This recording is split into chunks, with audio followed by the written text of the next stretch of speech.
ನಮ್ಮ T-John P U ಕಾಲೇಜಿನಲ್ಲಿ ನಾಟಕ ಬೋಲಶೇಖರ್ ನಾಟಕಕ್ಕೆ ಮಕ್ಕಳನ್ನೆಲ್ಲ ಕರ್ಕೊಂಡು ಹೋಗ್ತಾಯಿದ್ವು. ಪ್ರತಿ ವರ್ಷ ನಾಟಕವನ್ನು ಬೋಲಶೇಖರ್ ನಾಟಕ ರವೀಂದ್ರ ಕಲಾಕ್ಷೇತ್ರದಲ್ಲಿ ಮಾಡ್ತಾರೆ. ನಾಟಕ ತುಂಬಾ ಅದ್ಭುತವಾಗಿರುತ್ತದೆ. ಅಂಥ ನಾಟಕ ನೋಡೋಕ್ಕೆ ನಾವು ರವೀಂದ್ರ ಕಲಾಕ್ಷೇತ್ರಕ್ಕೆ ಹೋಗಿದ್ದು.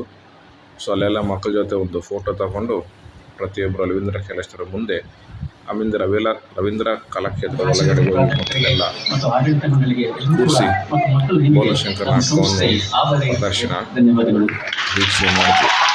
ಬೋಲಶೇಖರ್ ನಾಟಕ ಅದನ್ನು ಪೂರ್ತಿ ನಾವು ನೋಡಿದಾಗ ಎಲ್ಲ ಪುಸ್ತಕದಲ್ಲಿ ಓದಿದಾಗ ಅದೊಂದು ರೀತಿಯ ಸಂವಿಧಾನ ಇದ್ದಂಗೆ ನಮಗೆ ಅನಿಸುತ್ತೆ. ಆ ನಾಟಕದಲ್ಲಿ ಪ್ರತಿಯೊಬ್ಬ ಮನುಷ್ಯನು ದುಡಿಬೇಕನ್ನೋದೇ ನಾಯಕನ ಒಂದು ಏಕೈಕ ಉದ್ದೇಶ.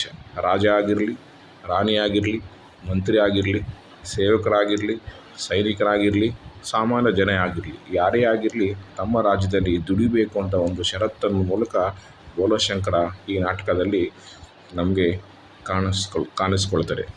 ಬೋಲೆ ಅಂದರೆ ಮುಗ್ಧ ಅಂತ ಅರ್ಥ, ಅಮಾಯಕ ಅಂತ ಅರ್ಥ.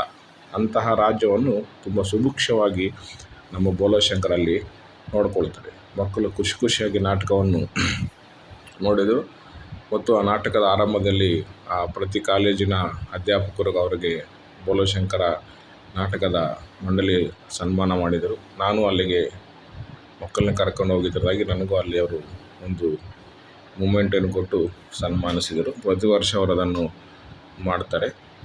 ಮತ್ತಿದು ಕೊನೆಯ ಪಾತ್ರಧಾರಿಗಳ ಪರಿಚಯವನ್ನು ಮಾಡಿಕೊಳ್ತಿದ್ದಾರೆ.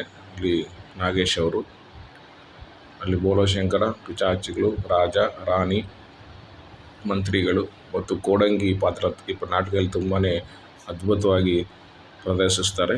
ಅವರೂ ಇಲ್ಲಿ ನಾವು ನೋಡಬಹುದು. ನಾಟಕ ನೋಡಿ ಕಾಲೇಜಿಗೆ ವಾಪಸ್ ಬಂದೆವು.